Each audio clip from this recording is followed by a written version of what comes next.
En el día de ayer la noticia proveniente de Brasil sacudió políticamente a América Latina, lo que es ni más ni menos dejar sin efecto la condena de Lula, el expresidente de Brasil, por parte de un juez. De esto también se expresó el presidente argentino, muy cercano a Lula da Silva y pidiendo permanentemente por su libertad, aún en campaña presidencial de Alberto Fernández. Lo hizo a través de un Twitter y vamos a estar observando justamente cuáles fueron las palabras del presidente argentino.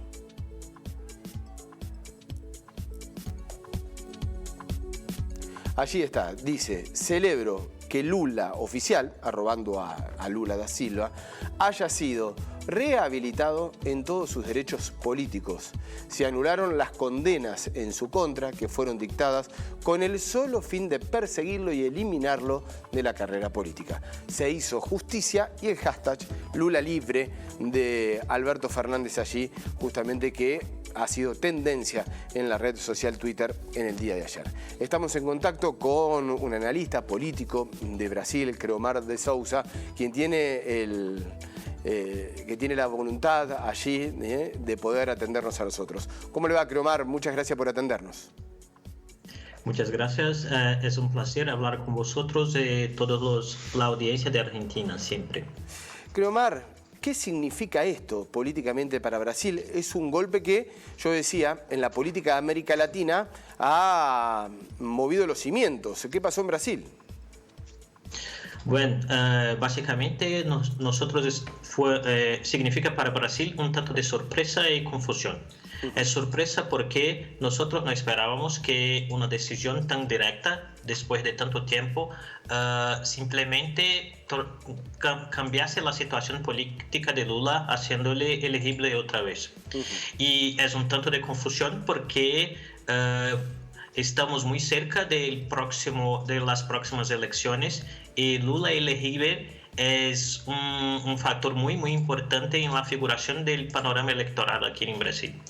Uno se imagina, claro, la figura de Lula, incluso cuando tiene que estar atravesando ese periodo judicial. Lula era el candidato con mayor intención de votos, ¿no? Más que Bolsonaro incluso. Sí, certamente. Lula era el favorito de las elecciones en Brasil en 2018 y por las decisiones judiciales fue impedido de competir. Entonces ahora nosotros tenemos una situación aquí en que de un lado el presidente Bolsonaro tiene muchos problemas en términos de administración de la pandemia, de cumplimiento de promesas de campaña electoral, y de otro lado Lula tiene la posibilidad de construir una narrativa totalmente nueva de que fue condenado injustamente y que eso es una posibilidad que cambia todo el horizonte político aquí en Brasil. Entonces, nosotros tenemos que aguardar ahora las decisiones de la justicia porque no es una batalla finalizada, claro, ni para Lula ni para aquellos que son contra él. ¿Cómo sigue justamente esta batalla judicial? ¿Cuáles son las instancias que debe afrontar este proceso? De un lado, nosotros tenemos que la Suprema Corte tiene que evaluar la decisión del juez. Porque la decisión de Fachin es muy importante que comprendan eso. La decisión de Fachin fue el de liberar Lula para, en algún sentido, preservar la operación Lava Jato. Y de otro lado, hay otros ministros de la Suprema Corte, como Gilmar Mendes, que están involucrados en una acción de decir que todo el proceso y todas las investigaciones de Lava Jato son ilegales. Y esto tiene también un efecto en las elecciones futuras, porque si toda la operación Lava Jato es en algún sentido ilegal, hay un impacto directo en la figura política de Sérgio Moro, por ejemplo. Entonces ahora nosotros tenemos que Lula está involucrado en esta concepción acerca de cómo la justicia brasileña va a observar y decidir cerca de su futuro político y del futuro político de Lava Jato y aún de Sérgio Moro, con implicaciones directas en el próximo ciclo electoral de aquí. Se conoce mucho de cómo ha conducido la pandemia Bolsonaro. Aquí en Argentina llegan muy pocas las acciones de Lula. ¿Ha estado activo políticamente Lula? Lula, durante la pandemia, Lula ha asumido una posición de mucho cuidado con su salud, por un lado. Claro. Ha pasado un tiempo en Cuba. Y de otro lado, no hizo ninguna acción que pudiese ser vista como una especie de provocación a los jueces. Efectivamente, ha mantenido un silencio y muchísimo cuidado, pero ahora nosotros estamos aguardando para saber qué tipo de posición va a asumir una vez que tiene otra vez sus derechos políticos todos. Ahora, es importante decir que cualquier juez de primera instancia, caso las pruebas sean aceptas, puede condenar a Lula otra vez. Claro. Y esto es una cuestión muy importante y que va a obligar a la ciudadanía brasileña a discutir la propia efectividad de nuestro sistema judicial. Uno se imagina que se viene esa batalla legal. Un poco metiéndonos en lo político, Bolsonaro va a visitar Argentina, al menos así está previsto, en el marco de un nuevo aniversario del Mercosur.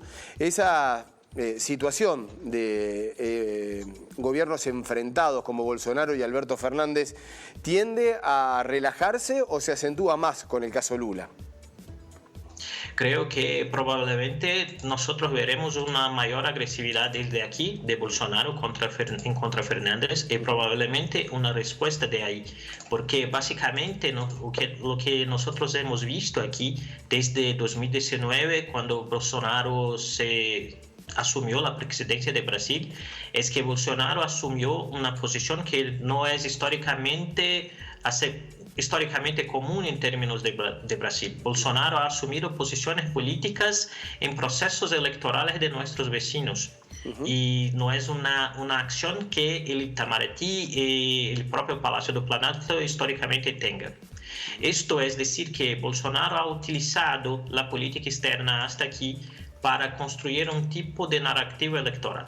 Y probablemente va a utilizarse del pronunciamiento del presidente Fernández para crear algún tipo de tensión, caso no sea posible crear tensiones con China o con los Estados Unidos, que hora u otra son los principales antagonistas externos de Bolsonaro. Esa narrativa electoral es permanentemente con un conflicto, ¿no? Así lo marca Bolsonaro. Sí.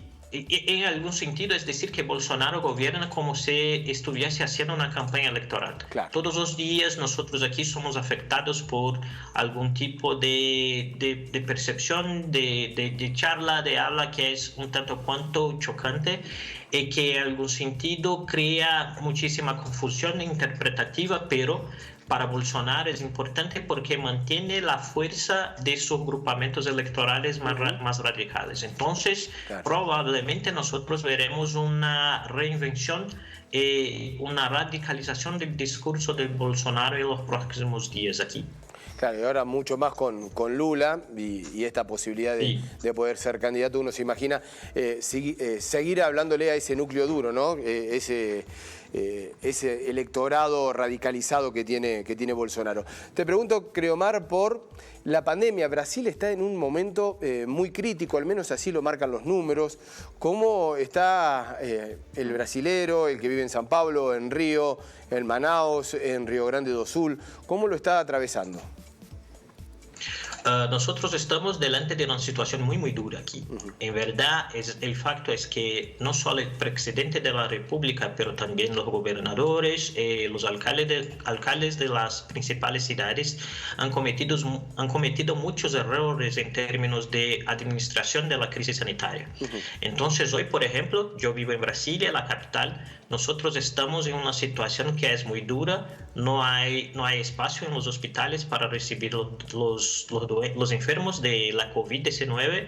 Y esto ocurre también en otras ciudades por todo el país. De facto, nosotros no tenemos la expertise para hacernos una campaña de vacunación muy rápida, pero los equívocos del gobierno han impedido hasta este momento de que nosotros tengamos las vacunas en la cantidad necesaria para inmunizar a la población.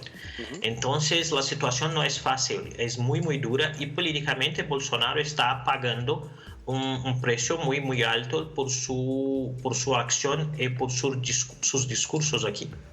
Baja la imagen, bueno, aquí en Argentina decimos la medición de la imagen, positiva, negativa. ¿Está bajando la imagen de Bolsonaro de cara a lo que decíamos, una presidencial, la posibilidad de reelección, la posibilidad de competir con Lula? Sí, nosotros hemos observado en las encuestas que el presidente está perdiendo una parte de su apoyo político. Básicamente este apoyo se pierde en las camadas más pobres que no están recibiendo ningún tipo de ayuda del gobierno federal. Pero también entre las clases medias, donde nosotros veremos un fenómeno que es el cierre de las oficinas, el cierre de todo tipo de empresas aquí en Brasil, porque de facto el presidente, el gobierno federal no ha sido capaz de construir una acción conjuntamente con los gobiernos estaduales para la acción en términos de combate a la pandemia, y los gobernadores han actuado aisladamente. Y esto está destruyendo la economía, porque en cuanto los políticos no construyen puentes, la economía está se erodiendo día a día, el desempleo es muy alto y efectivamente nosotros tenemos una situación que es muy, muy mala. Y Bolsonaro está sufriendo un tanto con eso. En algún sentido se percibe que el gobierno no sabe muy bien cómo actuar en términos de reaccionar ante la tempestad perfecta que nosotros vivimos aquí. La tempestad perfecta, es muy buena frase esa, creo, Omar. Muchísimas gracias por el contacto para con Telediario Federal, para con la Argentina.